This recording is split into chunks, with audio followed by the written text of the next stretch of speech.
காஞ்சிபுரத்தில் தயாரிக்கப்பட்ட இருமல் மருந்தை உட்கொண்ட 10க்கும் மேற்பட்ட குழந்தைகள் உயிரிழந்த வழக்கில் மத்திய பிரதேசத்தில் அரசு மருத்துவர் ஒருவர் அதிரடியாக கைது செய்யப்பட்டுள்ளார். பிஞ்சு குழந்தைகளின் உயிரை பறித்த குற்றச்சாட்டில் கோல்ரிப் மருந்துக்கு தடை விதிக்கப்பட்டுள்ளதன் பகீர் பின்னணி என்ன?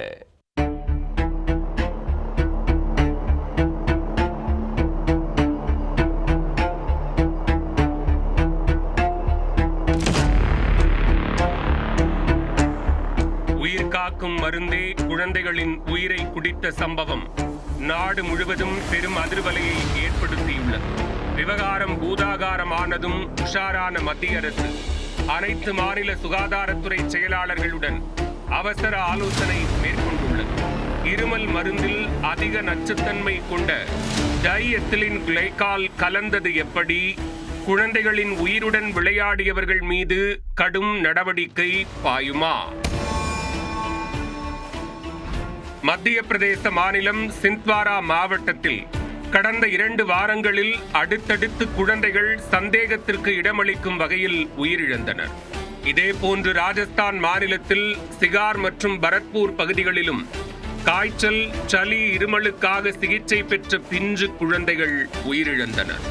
உடல்நலக் குறைவு ஏற்பட்ட 1 முதல் 7 வயதுடைய குழந்தைகள் 14 பேர் அடுத்தடுத்து உயிரிழந்தது பெரும் அதிர்வலையை ஏற்படுத்தியது.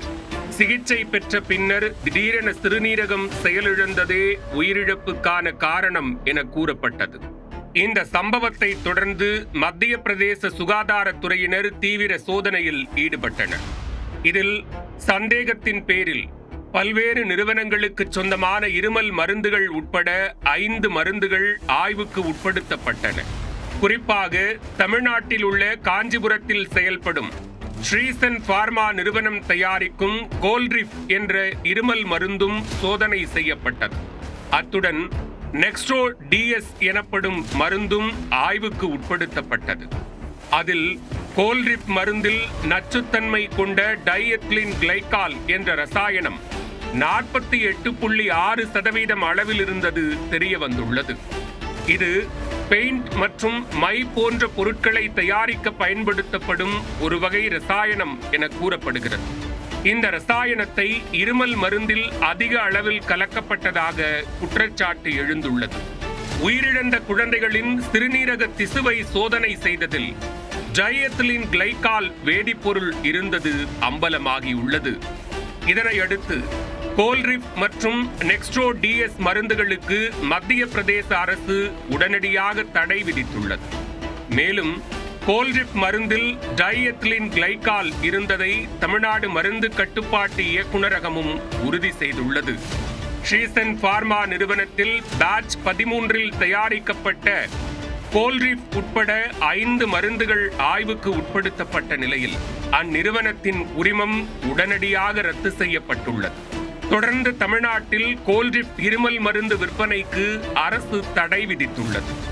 காஞ்சிபுரத்தில் தயாரிக்கப்பட்ட கோல்ரிப் இருமல் மருந்து மத்திய பிரதேசம், ராஜஸ்தான், ஒடிசா, புதுச்சேரிக்கு அனுப்பப்பட்டு வந்தது.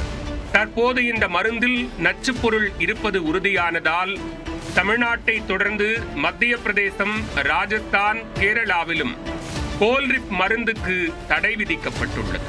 இந்நிலையில் மத்திய பிரதேச மாநிலம் சிந்த்வாரா மாவட்டத்தில் உள்ள அரசு மருத்துவர் பிரவீன் சோனி என்பவர் கைது செய்யப்பட்டுள்ளார்.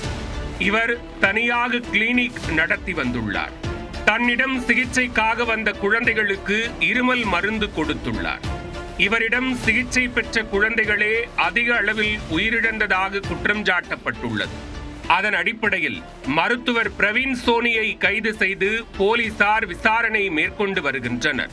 ஸ்ரீசன் பார்மா நிறுவனத்தின் மீதும் வழக்கு பதிவு செய்து கடும் நடவடிக்கை எடுக்க வேண்டும் என்று பல்வேறு தரப்பினரும் கோரிக்கை விடுத்துள்ளனர். இருமல் மருந்து குடித்த 10க்கும் மேற்பட்ட குழந்தைகள் உயிரிழந்த நிலையில் மத்திய அரசு சார்பில் அவசர ஆலோசனை கூட்டத்திற்கு ஏற்பாடு செய்யப்பட்டது. இதில் அனைத்து மாநில முதன்மை செயலாளர்கள், சுகாதாரத்துறை செயலாளர்கள் மற்றும் மருந்து கட்டுப்பாட்டு அதிகாரிகள் கலந்து கொண்டனர். அப்போது இருமல் மருந்தின் தயாரிப்பு முறை மற்றும் அதன் தரம் குறித்து விவாதிக்கப்பட்டது. மேலும் இருமல் மருந்துகளை குழந்தைகளுக்கு மருத்துவரின் பரிந்துரையின்றி வழங்கக்கூடாது என்பன போன்ற கட்டுப்பாடுகள் குறித்தும் ஆலோசிக்கப்பட்டுள்ளன. கடந்த 2022ஆம் ஆண்டு ஆப்பிரிக்க நாடான காம்பியாவிலிருந்து இருமல் மருந்து குடித்த 66 குழந்தைகள் உயிரிழந்தன. அப்போது 4 நிறுவனங்களின் மருந்துகள் ஆய்வுக்கு உட்படுத்தப்பட்டன. அதில் டைஎத்திலின் கிளைகால் மற்றும் எத்திலின் கிளைகால் அதிக அளவில் இருந்தது தெரிய வந்தது. தற்போது இதே குற்றச்சாட்டுதான் ஸ்ரீசன் பார்மா நிறுவனத்தின் கோல்ரிப் மருந்து மீதும் எழுந்துள்ளது. எனவே இந்த விவகாரத்தில் மத்திய மாநில அரசுகள் உரிய நடவடிக்கை எடுக்குமா என்ற எதிர்பார்ப்பு பொதுமக்கள் மத்தியில் எழுந்துள்ளது.